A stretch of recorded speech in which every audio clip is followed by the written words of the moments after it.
আমি পঞ্চায়ত নাপাতো ইমান ইলেকশনত আমি ৰিস্ক নলওঁ বিশেষকৈ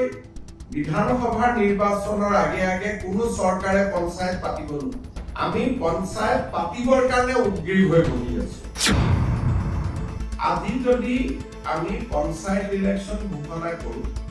আমাক এমাহ সময় লাগে পঞ্চায়ত পাতিবৰ কাৰণে ইনফেক্ট 3 ঘণ্টা সময় আমি বহি আছিলো যে জাজমেন্টটো আহিব অলপ পিছত আহিব এতিয়া আহিব এনেকে আমি অপেক্ষা কৰি আছো ইনফেক্ট দিনৰ 2টা বজাৰ পৰা আমি অপেক্ষা কৰি আছো আমাৰ এটা সমস্যা আমাৰ সন্মুখত আহিছে পঞ্চায়ত ইলেকশনত আজি যদি আমি পঞ্চায়ত ইলেকশন ঘোষণা কৰো আমাক এমাহ সময় লাগে পঞ্চায়ত পাতিবৰ কাৰণে আৰু আজি আমি 10 জানুৱাৰী আজি গধূলিলৈকে এতিয়া আমি বহি আছো গোটেই কেবিনেটখনে যে উচ্চ ন্যায়ালয়ৰ যিগৰাকী ন্যায়াধীশ মহামান্য তেখেতে কোৰ্টত আজি ঘোষণা কৰিছিলে যে আজিৰ ভিতৰত তেওঁ জাজমেন্টটো দিব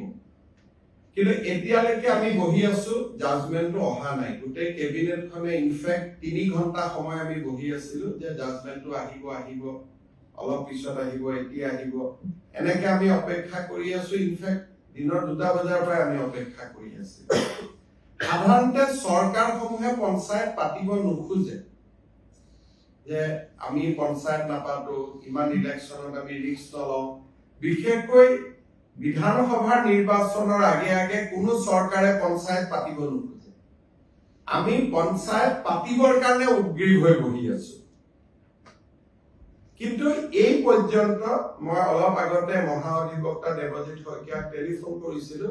তেওঁ কৈছে যে এই সময়লৈকে জাজমেন্টটো ডিক্লেৰেশ্যন হৈ আছে জাজমেন্ট অহা নাই বা যি ধৰণৰ কথা আজি যদি ৰাতি 12টাৰ আগতে আমি জাজমেন্টটো নাপাওঁ পজিটিভ বা নেগেটিভ যি নহওক তেতিয়াহলে আমি পঞ্চায়ত ইলেকশনটো একেবাৰে মেট্ৰিক বা হায়াৰ সেকেন্ডাৰী পৰীক্ষাৰ পিছলৈকে লৈ যাব লাগিব কাৰণ 14 ফেব্ৰুৱাৰীৰ পৰা মেট্ৰিক আৰু হায়াৰ সেকেন্ডাৰী আৰম্ভ হ'ব আৰু যদি এবাৰ ইলেকশন কৰিলে একমাহ সময় লাগে নটিফিকেশনৰ পৰা আৰু দুটা ফেজত কৰিলে আজি হল 10 তাৰিখ 10 ফেব্ৰুৱাৰীত এটা হ'ব পাৰে 12 ফেব্ৰুৱাৰীত এটা ইলেকশন হ'ব পাৰে কিন্তু আজি যদি ৰাতি 12টাৰ আগতে যদি হাইকোৰ্টৰ পৰা অৰ্ডাৰটো লাইন নাহে আৰু পিছৰ 10 দিনো হাইকোৰ্ট বন্ধ আছে গতিকে তাৰ পৰিপ্ৰেক্ষিতত মই ভাবো যে পঞ্চায়ত ইলেকশন পতাটো অসম্ভৱ হৈ পৰিব কাৰণ মেট্ৰিক আৰু হায়াৰ সেকেন্ডাৰী পৰীক্ষাৰ মাজত পঞ্চায়ত ইলেকশন পাতিব পৰা নাযাব গতিকে যি সকলে মোক সুধি আছে যে পঞ্চায়ত ইলেকশন কেতিয়া হ'ব মোৰ উত্তৰ এইটোৱে যে চৰকাৰে আজি 3 দিন ধৰি আৰু কেছবিলাক হৈছে অকল এটা কৰিমগঞ্জ জিলাৰ 19খন পঞ্চায়ত বাকি অসমখন ইয়াৰ লগত জড়িতই নাই কৰিমগঞ্জ জিলাৰ 19খন পঞ্চায়ত লাগিলে কৰিমগঞ্জ জিলাত ইলেকশন নাপাতিলেও হৈ গ'লহেঁতেন বাকি জায়গাখিনিত ইলেকশন পাতিব আমি অনুমতিটো পালে আমি ইলেকশন পাতি দিলোহেঁতেন এই 12টা বজালৈকে আমি অপেক্ষা কৰিম কিন্তু আজি যদি ৰাতি 12টা বজাৰ ভিতৰত যদি নাহেগৈ হাইকোৰ্টৰ পৰা তেতিয়াহলে মই ভাবো যে মেট্ৰিক আৰু হায়াৰ সেকেন্ডাৰী পৰীক্ষাৰ আগত ইলেকশন হোৱাটো অসম্ভৱ হৈ পৰিব আৰু এই ইলেকশনত পিছুৱাবৰ কাৰণে কোনে লাগি আছে কংগ্ৰেছ দলৰ কৰিমগঞ্জ দলৰ প্ৰাৰ্থী হাফিজ ৰফিজ আহমেদ চৌধুৰীয়ে গোটেই কেছটো কৰি আছে আৰু তাৰ পৰা বুজা যায় যে গোটেই পঞ্চায়ত ইলেকশন খেলিবৰ বাবে হাফিজ ৰফিজ চৌধুৰী আৰু তেওঁৰ সংগীসকলে সাহস কৰিব পৰা নাই আৰু সেই কাৰণে কেছটো কৰি পেলাই পঞ্চায়তটো পিছুৱাই আছে নিয়মতে পঞ্চায়ত পাতিব লাগে যে চৰকাৰক বিপদত পেলাম পঞ্চায়ত পাতি দিও কিন্তু ইয়াত উল্টা হৈছে যে বিৰোধী পক্ষৰ একাংশই কাৰণ হাফিজ ৰফিজ চৌধুৰী কংগ্ৰেছ দলৰ অফিচিয়েল কেণ্ডিডেট হয় আৰু আন যিগৰাকী অধিবক্তা তেওঁ কংগ্ৰেছ দলৰ দিনতে সলিচিটৰ জেনেৰেল হৈছিল দিল্লীত গতিকে দুইজন অধিবক্তাই আজিও তেওঁলোকে আৰ্গুমেন্ট 3 দিন আগত শেষ হল আজিও 2 ঘণ্টা আৰ্গুমেন্ট কৰিছে গতিকে কিহৰ কাৰণে তেওঁলোক পঞ্চায়তৰ কাৰণে সাজু হ'ব পৰা নাই মই নাজানো কিন্তু তৃণমূলক গণতন্ত্ৰ বচাবৰ বাবে এবাৰ আমি বহুত কৰিছিলো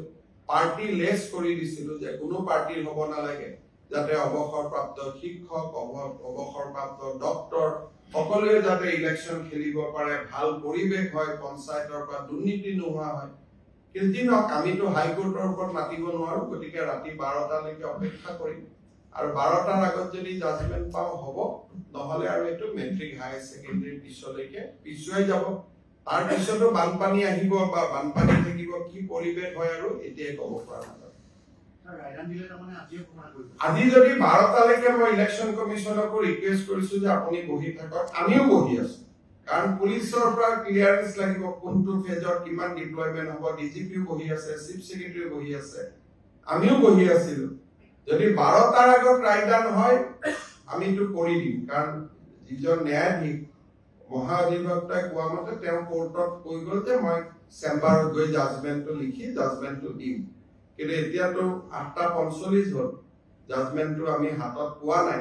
যদি 12টাৰ আগত জাজমেন্ট হয় তেতিয়ালে হ'ব যদি 12টাৰ আগত জাজমেন্ট নহয় উচ্চ ন্যায়ালয়ৰ বিপক্ষেতো আৰু আমি যাব নোৱাৰো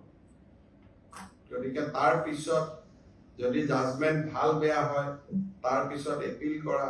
বা প্ৰয়োজন সাপেক্ষে সুপ্ৰিম কোৰ্টলৈকে যোৱা এটা লিগেল সিস্টেমত আমি সোমাই যাব লাগিব ভাল হলেতো কতো যাব নালাগে বেয়া হলে আকৌ ডিভিজন বেঞ্চ সুপ্ৰিম কোৰ্ট এটা দীঘলীয়া প্ৰক্ৰিয়া এটাত আমি সোমাই যাব লাগিব অসম চৰকাৰে বিচাৰিছিল তাতে এই বিবাদিত জিলা আমিতো কৈছিলো যে যদি 19খন পঞ্চায়তৰ কথা 19খন পঞ্চায়ত বা সেই জিলাখনেই কি কমপ্লিট বাদ দিও আমাৰ এডভোকেট জেনেৰেল তাত আৰ্গুমেন্টটো দিছে এতিয়া ন্যায়াধীশ গৰাকীয়ে কেনেকে জাজমেন্ট দিয়ে এতিয়াতো মই দেখা নাই জাজমেন্টটো দেখাৰ পিছতহে আমি অপিনিয়ন দিব পাৰিম ভাল বেয়া যিয়ে নহওক কিয় আমাৰ মতে নগলে তেতিয়াও কথা কিন্তু আমাৰ ফেভাৰতো যদি যায় আৰু জাজমেন্টটো কালি পাওঁ তেতিয়ালে ইলেকশ্যন নহয় 12টাৰ আগতে পালেহে ইলেকশ্যন হ'ব নহলে মেট্ৰিক পৰীক্ষা হায়াৰ সেকেন্ডাৰী পৰীক্ষাৰ ইমান ওচৰত গৈ ইলেকশ্যন পাতিলে ছাত্ৰ ছাত্ৰীসকলে সমালোচনা কৰিব গতিকে যিসকলে মোক পঞ্চায়তৰ পৰা সুধি আছিলে এইখিনিকে মই জনালো হ'ব